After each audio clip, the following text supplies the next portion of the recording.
오늘 얘기 진지합니다. 여러분이 경청해 주셨으면 하는 마음으로 준비를 했습니다. 한국 좌파의 총사령관이 있습니다. 좌빨의 대부라고도 얘기됩니다. 숨어있는 신, 그런 표현까지다 쓰는 평론가 백낙청이가 요즘 신났습니다. 총선 승리 뒤에 좌빨이 총선에서 승리한 뒤에 기다렸다는 듯이 등장을 했습니다. 그래서 윤석열을 반드시 탄핵시키자, 그것도 멀리 갈 것도 없어, 올해 내에 작살내자 라고 하는 진구는 나팔 소리를 냅다 울렸습니다. 이거 큰 뉴스입니다. 굉장한 얘기입니다. 신문방송에서 안 납니다. 그러나 신문방송에 나는 별 볼 일 없는 얘기보다 이 얘기가 훨씬 무게가 있다는 걸 여러분이 인지를 주시고 오늘 방송을 제가 시작을 하겠습니다. 백낙청이가 어디서 이런 얘기했냐? 자기가 유튜브 방송을 가지고 있습니다.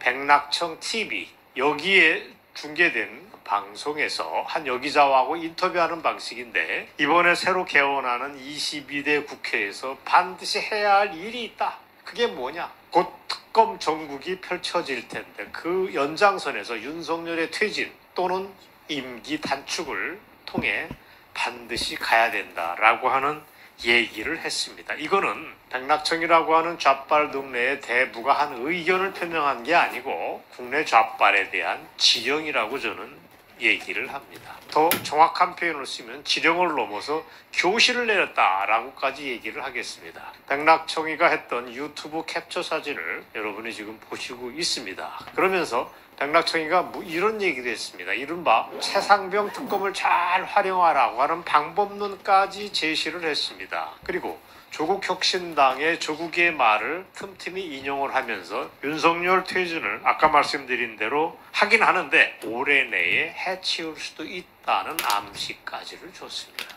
무서운 일입니다.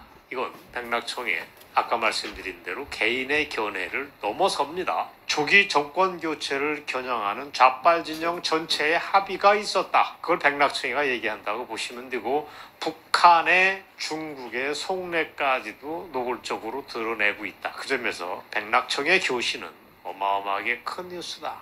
우리가 무겁게 이 얘기를 듣고 어떻게 대응할까를 검토해야 된다는 말씀을 드리겠습니다.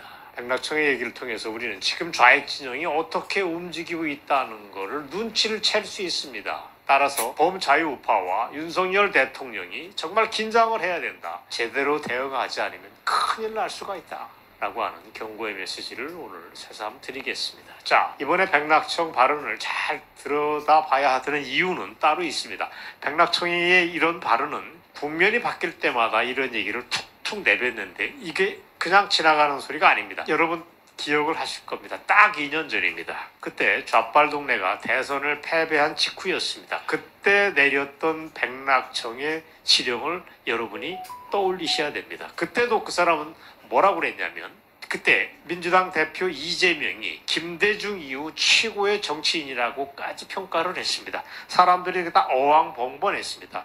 야, 그 중대 범죄 혐의자인 이재명, 대선에서 떨어져가지고 별 볼 일 없다고 누구나 얘기하는 그 이재명을 김대중 이후 최고 정치인이라고 백낙청이가 띄워올렸다. 그리고 그 사람을 중심으로 해서 민주당을 재건해야 된다 얘기하는 얘기까지 훈수 아닌 훈수를 던졌습니다. 그걸 보고 뭘 모르는 사람들은 백낙청을 뒤에서 웃었습니다. 야, 저 사람이 맛이 갔구나 하는 얘기를 했는데 저는 그렇게 보지 않았습니다. 제가 이 너하나 TV 방송에 나와서 그 얘기를 그대로 여러분들에게 옮겼습니다. 지금까지 대한민국의 지식인 중에 지식인으로 알려진 백낙청이는 아주 고상한 영감이고, 서울대에서 영문학을 가르쳤던 영감이고, 무려 1938년생입니다. 80하고도 6세인데 그렇게 인자해 보이는 표정까지 짓고 있는 사람이 어떻게 이재명하고 꿍짝꿍짝 할 수 있느냐고 사람들이 다 놀래 자빠졌습니다. 저 노인네가 망령 들었구나라고 사람들이 얘기할지 몰라도 저는 그렇게 안 봤습니다.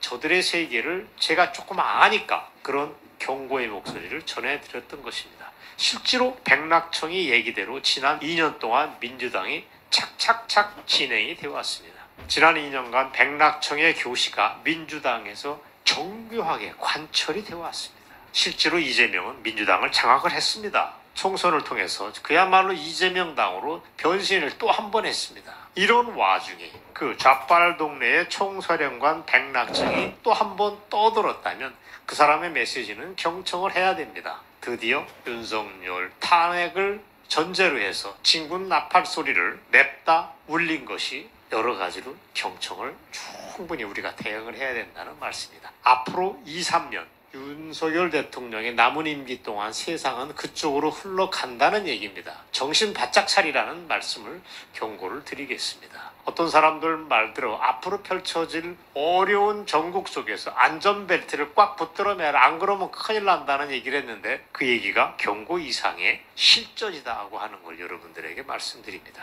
자, 지금부터 백낙청이가 유튜브에서 뭐라고 얘기했나를 조금 구체적으로 말씀을 드리겠습니다. 제가 이번에 유튜브 백낙청의 방송을 보면서 놀란 거는 백낙청 저 영감의 얼굴이 엄청 좋아진 점입니다. 아주 얼굴이 희색이 만면합니다. 예전보다 살이 좀 올랐습니다. 좋아서 벙글벙글하는 표정이 엄청 젊어 보이고 건강해 보인다는 느낌을 받았습니다. 아주 놀랍습니다. 아까도 말씀드렸지만 그는 서울대 영문학과 교수 출신입니다. 얼굴도 아주 교양 있게 생겼습니다. 부드럽다. 누가 봐도 인자한 노인네다고 하는 느낌을 줍니다. 그 옛날 창작가 비평사가 개간지로 만들어진 것이 1966년도인데 그때 그 잡지를 발행하면서 지금까지 60년 가까이 백낙청이는 한국 지식인들의 어떤 롤 모델이었습니다. 그리고 지금은 나이를 먹을 만큼 먹어서 80대 중반임에도 불구하고 백낙청에 관한 가장 핵심은 그 백낙청이가 좌빨 동네의 최고로 무서운 인간이다. 최고로 무서운 원로다고 하는 걸 여러분이 잊으면 안 됩니다. 예전에 한참 얘기를 했던 이른바 좌빨 동네를 움직이는 회의 그룹이 있습니다. 그걸 원탁회의라고 하는데 거기에 좌장이라고 보시면 됩니다. 그 원탁회의는 민주당은 물론이고 좌빨 시민사회를 통틀어서 컨트롤 타워다, 사령탑이라고 보시면 됩니다. 그걸 백낙청이가 이끌어왔던 좌장이라고 보시면 되고 사회학자로 한완상이라고 하는 영감이 있습니다. 이 한완상은 역시 서울대 사회학과 교수 출신이고 옛날에 별 볼 일 없는 사회학자로 있었지만 문제는 이 한완상이가 좌익으로 변신을 해가지고 문재인 시절에는 비공식 국사, 나라국자 스승사자, 문재인 정권의 사실상 스승 역할을 백낙청이랑 함께 투톱으로 해왔습니다. 그런 한완상이가 잠시 주춤한 사이에 백낙청은 그야말로 노년에 들어서 꽃이 폈습니다. 이번에 유튜브를 통해서 내린 윤석열 퇴진 또는 임기 단축 문제는 민주당을 포함한 좌빨 진영 전체의 전략적 목표로 작용할 것이 분명하다. 그런 걸 말씀드리겠습니다. 구체적으로 이번 교시에서 백낙청은 최상병 특검 문제는 윤석열 대통령이 거부하기 매우 어려울 것이다 라고 얘기를 했고 만약에 거부권을 행사해도 국회에서 또 한 번 재의결을 한다면 판세가 확 바뀔 것이다고 하는 코치 아닌 코치를 했습니다. 이걸 보면서 제가 느낀 거는 백낙청은 이미 노회한 정치꾼이 다 됐구나. 야, 저 영감이 언제부터 저렇게 변했지? 하는 생각을 새삼했습니다. 그리고 제가 또 한 번 관심 있게 본 거는 이재명이와 조국 사이에 얽혀있는 관계도 다름 아닌 백낙청이가 교통정리했습니다. 백낙청이 이렇게 얘기합니다. 외부에서 이러쿵저러쿵 말이 많지만 이재명과 조국은 경쟁관계가 될 수 없다. 조국은 빨라야 차차기 사람이지 차기 대통령 후보 자리를 놓고 이재명하고 경쟁하는 건 상상이 안 된다. 이런 얘기를 했습니다. 이건 무슨 얘기냐면 있을 수 있는 이재명과 조국 사이의 갈등을 백낙청이라는 영감이 교통정리했다고 보시면 됩니다. 앞으로 갈등은 있을 수 있겠지만 그렇게 크지 않다고 저는 봅니다. 왜? 백낙청이가 교통정리를 해놨으니까. 그리고 백낙청 얘기 중에서 그야말로 섬뜩한 대목은 따로 있습니다. 윤석열에 대한 탄핵은 국회가 탄핵을 하고 헌재가 판결하는 과정인데 국민 입장으로 볼 때는 헌재가 선출되지 않는 권력인데 여기에 우리가 청원하는 방식이 돼서는 안 된다. 그렇게 하면 떳떳한 게 아니다. 헌법재판소의 판결을 기다리기보다는 국민들이 능동적으로 할 수 있는 일이 있었으면 좋겠다 하는 얘기를 합니다. 이게 무슨 얘기냐? 헌재 그까이 거 무시해버리라 이런 얘기입니다. 대통령을 몰아내는 혁명적 상황이라면 그런 상황에서 윤석열의 퇴진을 강력하게 밀어붙이라고 하는 독전의 북소리를 두드린 것입니다. 커다란 북을 놓고 꽝꽝 두드린 것입니다. 헌재 따위 무시해버려 밀어붙여 라고 하는 얘기를 백낙청이가 했다. 제가 볼 때 이거는 내란 선동죄로 깜빵에 가둬도 될 만한 사안이라고 봅니다. 명백한 내란 선동입니다. 통상적인 절차와 방법을 뛰어넘어 헌재를 무시하고 촛불의 힘으로, 이른바 좌빨애들이 숭배하는 촛불의 힘으로 대한민국을 찍어 누르자. 헌법기관, 헌재도 헌법기관인데 그따위는 반항하지 못하도록 묵사발 내버리자라고 하는 얘기를 80대 중반 먹은 영감이 할 줄이야 미처 몰랐습니다. 어쨌든 그렇게 초혁명적 상황으로 가자고 하는 주문을 백낙청이가 했다는 걸 여러분이 머릿속에서 꽉 집어넣어 주시기 바랍니다. 그래서 오늘부로 저는 백낙청에 관한 여러분의 고정관념을 모두 바꿔주십사라고 하는 주문까지 드립니다.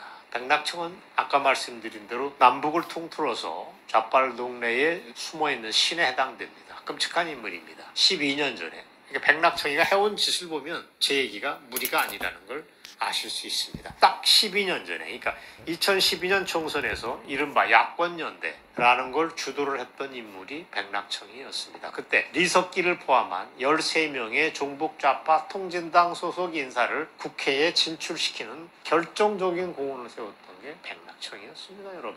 그건 달리 얘기하면 나는 해산이 됐지만, 강제 해산이 됐지만 이른바 민중민주주의, 진보적 민주주의를 신봉한다고 하는 종북단체가 국회에 대거 진입하는 거를 하는 거에 교통정리를 해서 다 해결해 놓고 들어가도록, 이석기가 들어가도록 방댕이를 밀어줬다고 하는 건 백낙청이가 대한민국을 향해 저질렀던 가장 폭력적인 행위의 다름 아닙니다.